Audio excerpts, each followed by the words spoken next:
Panorama group, जो सोचता है वो करता है। नमस्कार, आप देख रहे हैं न्यूज हाट। मैं हूं चंदन झा। भागलपुर में सुल्तानगंज अगवानी गंगा नदी पर बन रहा निर्माणाधीन 4 लेन पुल तीसरी बार गंगा नदी में शनिवार को ध्वस्त होकर गिर गया।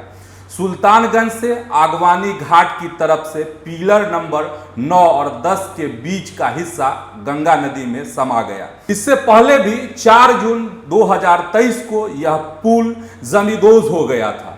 निर्माणाधीन पुल का सुपर स्ट्रक्चर नदी में गिर गया था। वहीं पुल पर ड्यूटी कर रहे 2 गार्ड भी हादसे के बाद से लापता हो गए थे। उस वक्त आगवानी की तरफ से पुल के पाया नंबर 10, 11, 12 के ऊपर का पूरा सुपर स्ट्रक्चर गिर गया था, जो लगभग 200 मीटर का हिस्सा होगा। उसके पहले 27 अप्रैल 2022 को इस निर्माणाधीन पुल का सुपर स्ट्रक्चर नदी में गिर गया था। तेज आंधी और बारिश में करीब 100 फीट लंबा हिस्सा भरभरा कर नदी में गिर गया था। हालांकि उस वक्त जान माल की क्षति नहीं हुई थी। इसके बाद पुल निर्माण का काम फिर शुरू हुआ था। इस बार करीब 80% काम सुपर स्ट्रक्चर का पूरा हो गया था। इतना ही नहीं, अप्रोच रोड का काम भी 45% पूरा कर लिया गया था। अब चलिए थोड़ी सियासत की बात समझ लेते हैं। और आप जानते ही हैं कि राजनीति की राहें बड़ी रफ्तीली होती है। मौका और दस्तूर देखकर यहां बात होती है। आगवानी पुल एक नहीं 3 बार ध्वस्त हुए। कई नेताओं के बयान आए और गए हो गए, लेकिन एक बयान बड़ा ही महत्वपूर्ण है, वह है तेजस्वी यादव का। जब यह पुल दूसरी बार ध्वस्त हुआ तो तेजस्वी यादव बिहार के उप मुख्यमंत्री थे। उस समय में जो उन्होंने बयान दिए थे, जरा अब उसे सुन लीजिए।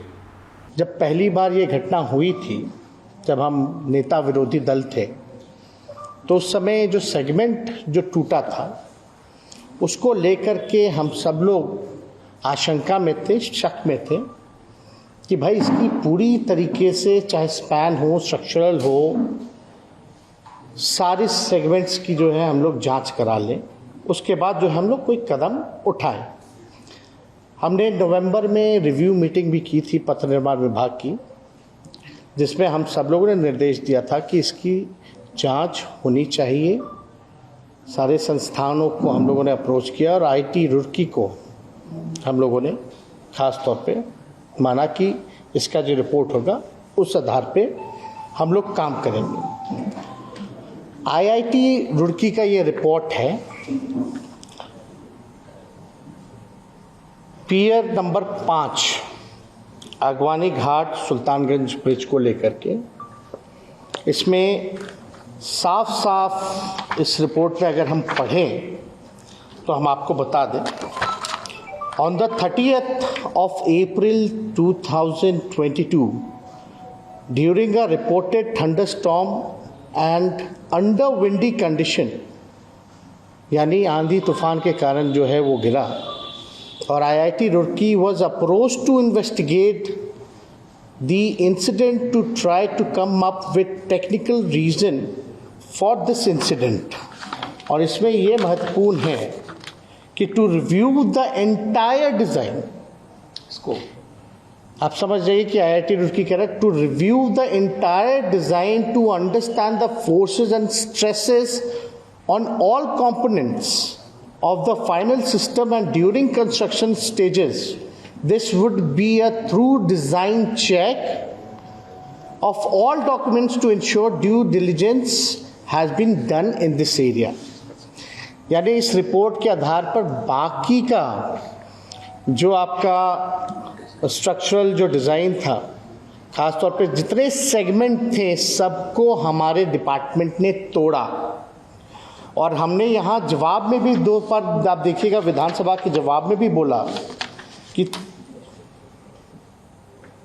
दुर्घटना होने के कारण क्षतिग्रस्त हो गया था, जिसकी जांच जो है आईआईटी रुड़की द्वारा कराकर पुनः उक्त स्पैन को तोड़कर नए सिरे से तैयार करने का कार्य प्रगति पर है। यानी हम लोगों को शंका थी उसने कई जो इसमें सेगमेंट्स थे हम लोगों ने ध्वस्त कर दिया। और पियर नंबर 5 का जो था उसको IIT रुड़की का है, उसमें रिपोर्ट भी आना है। यानी पहले से ही हम लोगों को शंका थी कि इसमें डिज़ाइन में फॉल्ट है, उसलिए काफ़ी स्ट्रक्चरल चीज़ें जो हैं तोड़े गए।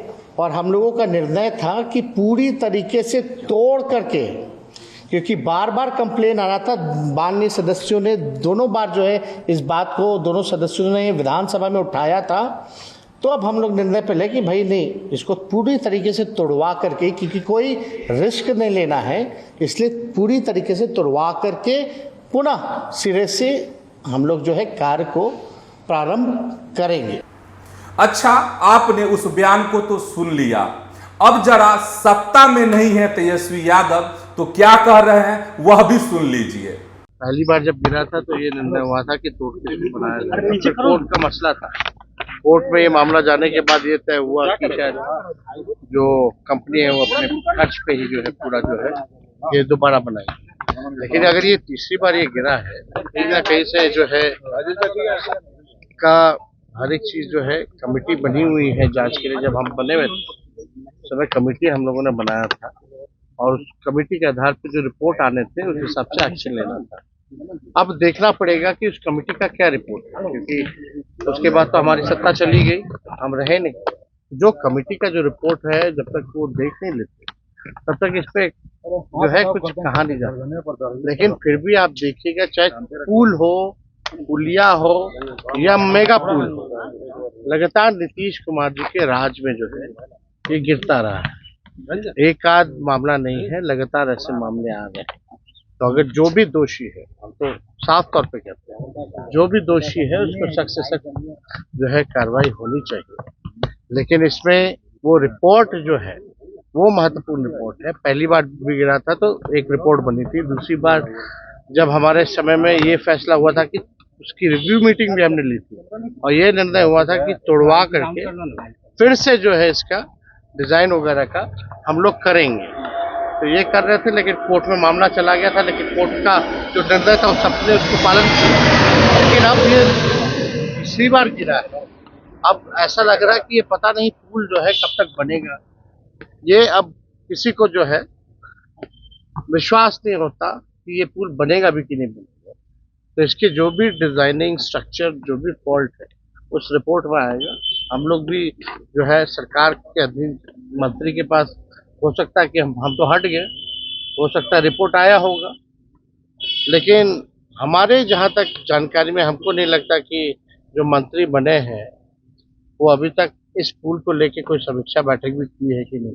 एक सवाल अगर की है तो इसकी जानकारी जो है वो बताना। कुल मिलाकर दोनों बयानों को जब आप सुनते हैं तो आपको यह बात समझ में आ गई होगी कि गिरगिट जैसे अपना रंग बदलता है, ठीक उसी तरह सियासत भी अपना रंग बदलती है।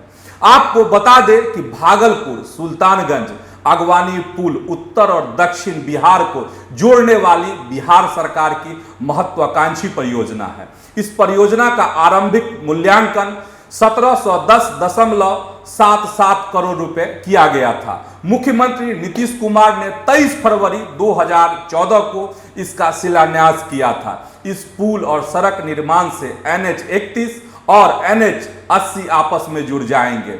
इस पुल की लंबाई 3.160 किलोमीटर है, जबकि अप्रोच पथ की कुल लंबाई करीब 25 किलोमीटर है।